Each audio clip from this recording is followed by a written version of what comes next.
नमस्कार भाई। नमस्कार। क्या हाल बा? ठीक बा। क्या नाम पड़ी राउर?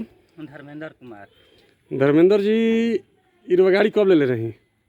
गाड़ी ले आई रहे 2 महीना भाई ना 3 महीना में 3 महीना 3 महीना हो गई गाड़ी के।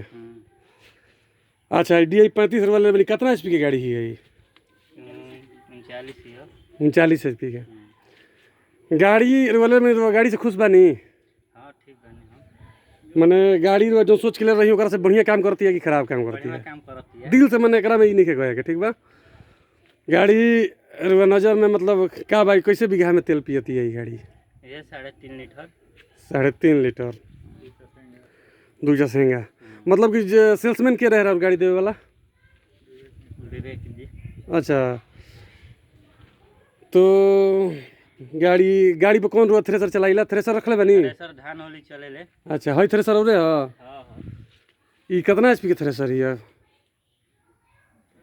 एचपी ना रहेला कनी। माने ई इतना बड़ा थ्रेसर भाई आराम से चला लेवेले? हां कोनो दिक्कत नहीं है नु? ना ना माने का अगर मान के चली रुआ कोनो किसान की गाड़ी दिया तो कोनो दिक्कत? कुछ दिक्कत नहीं है। कोनो दिक्कत नहीं है। ठीक है बा। गाड़ी कितना ओवर के हिसाब से माने ओवर के रेट से रुआ सस्ता गाड़ी कैसे मिल रहा है बढ़िया? हमार गाड़ी पड़ रहे 6,10,000। 6,10,000 के पड़ रहा है गाड़ी।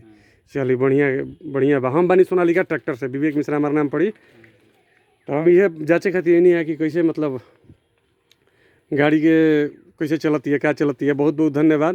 गाड़ी ठीक चलती है।